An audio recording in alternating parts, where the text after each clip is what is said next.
still watching The Perspective, and Rizkie, Google TNS research report in June 2014 predicted Indonesia will spend nearly 25 billion online in 2016. Yeah. Right? Now, if you talk about the market, I know you're very big on educating and providing business solutions for the retailers. What about the market? Well, many research can say many numbers, right? What we have right now, we have 250 million people in Indonesia. 75 million of it are online, and 5 million of it are doing online transaction, which is, for me, the 5 million combined of many e-commerce. We cannot include, let's say, number one, airlines into e-commerce. It's a different business model. We cannot include C2C platforms into e-commerce. You cannot measure that because transaction happen offline. They only meet there, exchange the number, and then they do transaction somewhere in the city.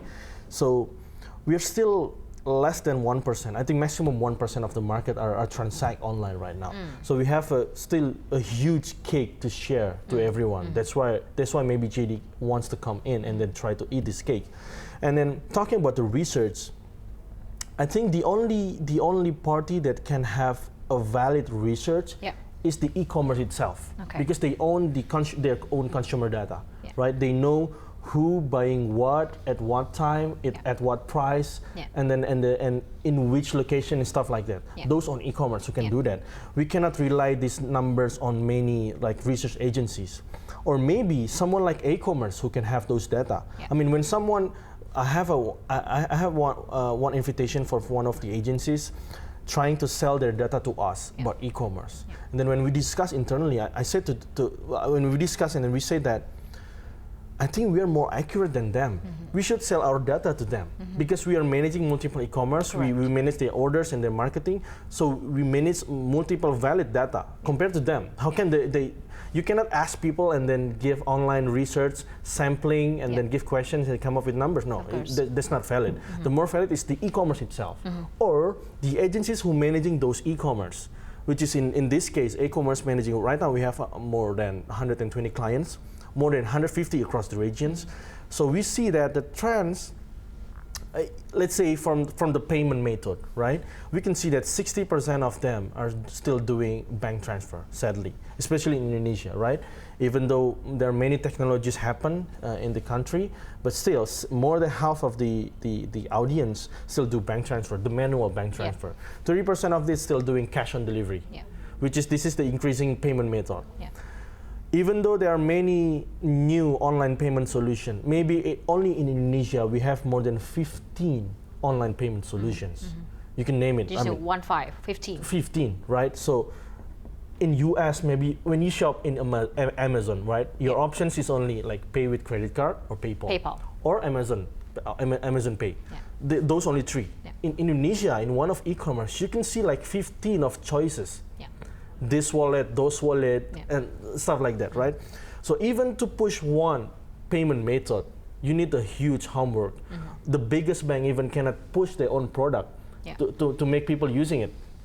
I don't even use those products. I think banks are also struggling trying to get educate the market using m-banking. Using the technology, right? We're still 5 years behind China. We're still 2 years behind Thailand, I can say that. We may be 10 years behind Singapore. So it's not easy to educate the market to use one platform only and want that one platform only. You can say on the freeway, in the gerbang tol, you can say that. Many banks trying to offer multiple payment methods, right? Imagine if there are only one, and one can, that's the only way to use it, and people will use it. Right now, because they have many options, they like, which one should I use? Which one is good? Which one is no? So that's why I'm trying to say to all the business, maybe government, let's say, you try to make a regulation how to push people focus in one product and then make them to use it first. And then if you want, try to make another options so there's no monopoly, but no more than 3, I think. 15 is too much in Indonesia. Right? For them to choose to choose from. Now, how do you rate, in your perspective, how do you rate e-commerce development here in Indonesia compared to our peers, compared to our neighboring countries? And now we've entered the Asian economic community, which means much freer flow of goods, products, and services, and what have you. And how do you think we are performing alongside our neighboring countries, Malaysia, Singapore, Thailand even. So there's an article in TechCrunch also. We see like the 10 trends that will shape Southeast Asian e-commerce in 2016. We're talking about Asian e-commerce community, the AAC, right? I agree with this guy. We'd say that the Asian economic community will not have a significant impact on e-commerce in 2016. Why? We heard these things since maybe 2 years or 3 years ago, but it never happened, right? We will have cross-border things happening because the market is so huge. The consumers are very consumptive, you know, in Indonesia, right? So, but again, this AAC won't give impact because of the government so cluttered with those policies. Yeah. Maybe we've done some research comparing the 5 countries in Southeast Asia. Only Indonesia who have the 10% of unclear cost structure. Okay. I mean, you pay extra for 10% for the things that you don't know what for. Yeah. I mean, only Indonesia. Yeah. And unclear time, lead time only. So let's say me and my friend, we purchase 2 gadgets together from Amazon, 2 gadgets together, same product on the same store, only different date. The product price about 1 million. Yeah. When I receive the product, the shipping fee and the custom fee for me is 300,000. Yeah. This guy 500,000. Okay.